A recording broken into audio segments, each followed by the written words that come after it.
Alors, j'ai eu des réactions à mon propos concernant le fait que dans le judaïsme, on admet qu'il existe d'autres dieux. C'est exactement ce qui est dit au début d'ailleurs du schéma Israël.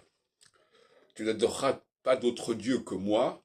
Et à un autre moment, dans le Deutéronome aussi, il est une question de tu n'accepteras pas les dieux des autres peuples. Ça ne veut pas dire que ces dieux n'existent pas. Ça veut dire que ce ne sont pas les dieux qui correspondent au peuple juif. Alors, donc là, les gens font une sorte d'amalgame dans leur tête qui ne tient pas. De la même façon que dire que on ne croit pas en l'astrologie ne veut pas dire que l'astrologie n'existe pas. Mais certaines personnes s'imaginent que leur, leur négation de quelque chose implique que la chose n'existe pas. Alors ça, c'est quand même d'une perversion intellectuelle quand même assez effrayante, n'est-ce pas? Donc, il y a l'expression Elim Acherim, il y a d'autres dieux que tu ne dois pas adorer, que tu ne dois pas servir.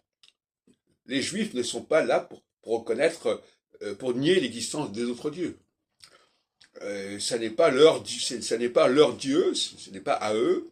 Et d'autre part, il est important de préciser cela parce que ça évite précisément que les chrétiens s'imaginent que leur Dieu, c'est le Dieu des Juifs.